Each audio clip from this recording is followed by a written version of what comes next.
অনেক শক্তিশালী রাষ্ট্র। ভারত চাইলে অনেক কিছু করতে পারে। ভারত বাংলাদেশকে যে কোনো সময় 2 দিন 3 দিনের মধ্যে দখল করে নিতে পারে, এরকম অনেক কিছু পারে।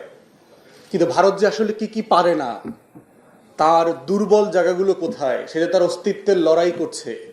আমার থেকে যে ভারতের নিজের আমাকে নিয়ে বেশি ভয়ের কারণ আছে, সেই গল্পগুলো আলাপগুলো কখনো এখানে তোলা হয় নাই। কারণ তোষামদের রাজনীতি আছে প্রচন্ড রকম। বড় রাজনৈতিক দলগুলো যারা সাকসেসিভলি রাষ্ট্র চালিয়েছে গত 53 বছর, তারা বরাবরই ভারত তোষণ করে, ভারতের তোষামদি করে, দালালি করে কিভাবে ক্ষমতায় থাকা যায় সেটা চেষ্টা করেছে। এবং সেটা শুধু রাষ্ট্রের শুধু সরকার অংশ না, আমলারা, সামরিক বেসামরিক সবাই পোস্টিংয়ের জন্য দিল্লিতে যায়। তারা হাই কমিশনারের কাছে লবি করে পুলিশের এসপি হবার জন্য, জেনারেল হবার জন্য। এই ধরনের দালাল আমলা শ্রেণী তৈরি হয়েছে বাংলাদেশ রাষ্ট্রে, যেটা একটা স্বাধীন রাষ্ট্রকে রাষ্ট্র বানানোর জন্য লড়াইয়ের প্রতিবন্ধকতা। তাই জুলাই আগস্টে যে গণ অভ্যুত্থান হয়েছে, সেই লড়াইটা কিন্তু শুধু একটা দুইটা রাজনৈতিক ফ্যাসিবাদী দলের বিরুদ্ধে হয় নাই, পুরো কাঠামোর বিরুদ্ধে। আমরা বলছি যে পুরাতন বন্দোবস্তের বিরুদ্ধে লড়াই হয়েছে। তো সেই জায়গাতে আমার লড়াইয়ের জায়গাটা বুঝতে হবে যে রাষ্ট্র স্বাধীন থাকে কিভাবে, শত্রু সাপেক্ষে। বন্ধু সাপেক্ষে রাষ্ট্র হয় না। এই যে false notion of political science, এই যে আজগুবি জিনিস বাংলাদেশে আমাদেরকে শেখানো হয়, বন্ধু রাষ্ট্র, প্রতিবেশী সুলভ রাষ্ট্র, বন্ধু প্রতিম, হাবি যাবি, দেখবে অল দিস ননসেন্স ওয়ার্ড আমাদেরকে শেখানো হচ্ছে। বন্ধু রাষ্ট্রে তো প্রতিবেশী হয় না, রাষ্ট্র তৈরি হয় না। তো পৃথিবীতে যুদ্ধ করে রাষ্ট্র করতে হয়েছে তো শত্রু সাপেক্ষে। সীমান্ত তৈরি করতে হয় কেন বন্ধু থাকলে? স্টুপিড আইডিয়া বাংলাদেশে আমাদেরকে 53 বছর ধরে শিখিয়েছে। একটা স্বাধীন রাষ্ট্রের নাগরিকরা বোঝে না যে প্রতিবেশী রাষ্ট্র by default your enemy state. This is your threat perception. বাংলাদেশের নাগরিক হওয়ার প্রধানতম শর্ত হচ্ছে এই রাষ্ট্রের শত্রুকে বন্ধুকে বুঝতে হবে। বন্ধু হচ্ছে আমার জনগণ, আর শত্রু হচ্ছে আমার প্রতিবেশী রাষ্ট্র। First priority. এটা বোঝার মধ্য দিয়ে হচ্ছে বাংলাদেশিরা নাগরিক আকারে হাজির হবে এই ল্যান্ডস্কেপে।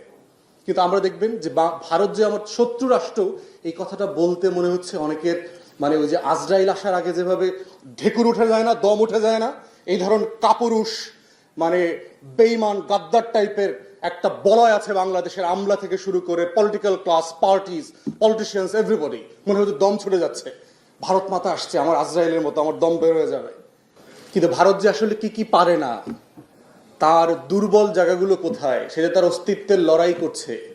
আমার থেকে যে ভারতের নিজের আমাকে নিয়ে বেশি ভয়ের কারণ আছে, সেই গল্পগুলো আলাপগুলো কখনো এখানে তোলা হয় নাই।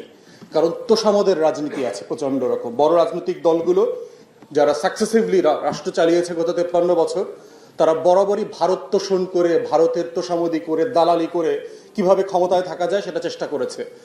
তাহলে আমার থ্রেট পারসেপশনে আমার রাষ্ট্রসত্তার প্রধানতম শত্রু হচ্ছে আমার শত্রু। শত্রুকে ভারত বাই ডিফল্ট। এর মানে কি আমি ভারতের সাথে কালকে থেকে যুদ্ধ করব? আমি ভারতে ঘুরতে যাব না? আমি ভারতের সাথে সম্পর্ক রাখবো না? ব্যবসা করব না? আমার ট্রিটমেন্ট নিতে আমাদের রোগীরা যাবে না?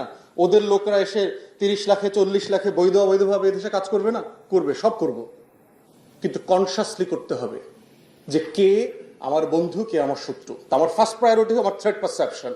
রাষ্ট্র যখন থ্রেট পারসেপশন পরিষ্কার করে ফেলবে, তখন এটা তার পলিসিতে ইমপ্লিমেন্টেড হবে। এটা তার রাষ্ট্রীয় মনস্তত্ত্বে, সিলেবাসে, কারিকুলামে সবকিছুতে প্রতিফলিত হবে। এক্সাম্পল দেই, অফিসিয়ালি ওয়ারেন্ট টেরর ডিসপেন্স করবার পরে আমেরিকা কিন্তু ঘোষণা করেছে চায়না তার সিকিউরিটি থ্রেট, ডিফেন্স থ্রেট। চায়নার সাথে কিছু যুদ্ধ করছে, ডেইলি করছে। চায়না, ভারত, পাকিস্তান সবাই সবাইকে শত্রু রাষ্ট্র গণ্য করে না? করছে তো। তাহলে ওরা ওদের সাথে করছে, যুদ্ধ করছে। চায়নার কয়েকশো বিলিয়ন ডলারের ইনভেস্টমেন্ট আছে ইন্ডিয়াতে। তো কিভাবে সেটা হচ্ছে? ইংল্যান্ড এবং ফ্রান্স শত শত বছর ধরে যুদ্ধ করেছে, শত শত বছর। গত 100 বছরের ভিতরে পোল্যান্ড নামক দেশ 2 বার মানচিত্র থেকে হারায় গেছে, আবার চলে আসছে। ইউরোপ তো গত 70 বছর ধরে শুধু যুদ্ধ করছে না, এর আগের 1000 বছর তারা শুধু যুদ্ধই করেছে। Everybody, every border consider themselves as an enemy state on the front. তাহলে আমাদের কেন করতে সমস্যাটা? অতএব আমার রাষ্ট্রের অস্তিত্বের স্বার্থে আমার শত্রু রাষ্ট্রের আইডিয়াটা পরিষ্কার থাকতে হবে।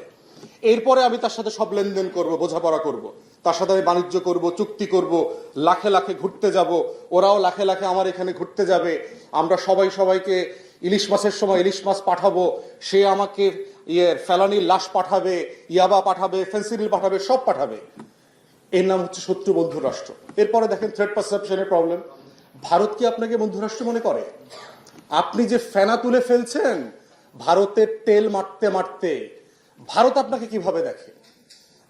পার্লামেন্ট উদ্বোধন হয়েছে গত বছর না আগের বছর, দেখবেন সে পার্লামেন্ট বিল্ডিং এ অখণ্ড ভারতের একটা ম্যাপ তারা লাগিয়েছে, যেটা নিয়ে দেখবেন যে মালদ্বীপ, পাকিস্তান অনেক রাষ্ট্র কিন্তু প্রতিবাদ করেছে।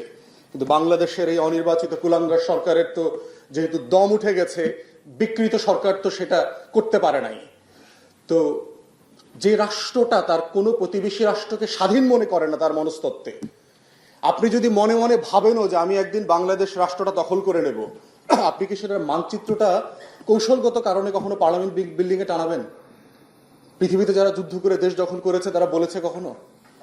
তাহলে সে তার নেইবারহুডের প্রত্যেকটা রাষ্ট্র, নেপাল, ভুটান, মালদ্বীপ, বাংলাদেশ, পাকিস্তান, আফগানিস্তান, চায়নার কিছু অংশ, শ্রীলঙ্কা, সবাইকে দিয়ে একটা অখণ্ড ভারতের ম্যাপ বানিয়েছে। তাহলে যে রাষ্ট্র আপনাকে অ্যানেক্স করতে চায় সেই রাষ্ট্র আপনার বন্ধু হয় কিভাবে? থার্ড এক্সাম্পল, বাংলাদেশের সীমান্তে ভারত জুড়ে ৩,৫০০ কাঁটাতারের ব্যারাক কে দিয়েছে? বাংলাদেশ দিয়েছে না ভারত দিয়েছে? যদি আপনার প্রতিবেশী বন্ধু হয়, আপনার বাড়ির উঠানে কি আপনি কাঁটাতার দিয়ে বেড়া দেন, না আপনি দরজা জানলা খুলে রাখেন? আমি তো গ্রামে থেকেছি বহু বছর, আপনারা যারা আত্মীয় স্বজন গ্রামে থাকেন দেখবেন গ্রামের লোকজন দরজা খুলে জানলা খুলে ঘুমায়, বাড়িতে কোনো খোঁজ খবর নাই কে কার ঘরে যাচ্ছে, পিছনের দরজা দিকে গিয়ে ডাল আনতেছে, ভাত আনতেছে, নুন আনতেছে, সবাই সবার ঘরে যাচ্ছে। তাহলে বন্ধু রাষ্ট্রের সাথে কি কেউ ৩,৫০০ কিলোমিটারের বেড়া দেয়? শুধু বেড়া দেয় নাই, আসাম সীমান্তে বাংলাদেশের সিলেট অঞ্চলে ইলেকট্রিক আপনারই আছে, ওয়্যার সেট করা আছে। আপনি দেখবেন যে সিলেট অঞ্চলে মেঘালয় এবং আসাম সীমান্তে যারা বাংলাদেশি নাগরিকরা মারা যায় তারা কিন্তু গুলিতে মারা যায় না, তারা ইলেকট্রিফাইড হয়ে মারা যায়। তাহলে কত বড় অসভ্য বন্ধু রাষ্ট্র আপনার, যে সে আপনাকে কাঁটাতার দিয়ে শুধু মারে না, সে ইলেকট্রিফাইড করে মারে আপনাকে। This is how you define a friend state, allied state. পৃথিবীর কোন পলিটিক্যাল সায়েন্সের কমন সেন্স এটা পড়ে না। 1947-এ কংগ্রেস দেশ স্বাধীন হয়ে গেল। দেশ স্বাধীন হওয়ার পরে কংগ্রেসের ফার্স্ট কনফারেন্স, সেই কনফারেন্সে বক্তারা বলছে একের পর এক যে কি রেজলিউশন তখন ইন্ডিয়ান ন্যাশনাল কংগ্রেস নিয়েছে, এবং সেখানে বলা ছিল যে আমরা পাকিস্তান রাষ্ট্রকে স্বীকৃতি দিচ্ছি quote unquote for the time being. মনস্তত্ত্ব বুঝতে হবে। এরপরে হচ্ছে বাংলাদেশ ভারতের আলোচনার কাঠামো। আরো কিছু বলবার ছিল, যদি পরে সময় পাই বলবো। সবাইকে অসংখ্য ধন্যবাদ।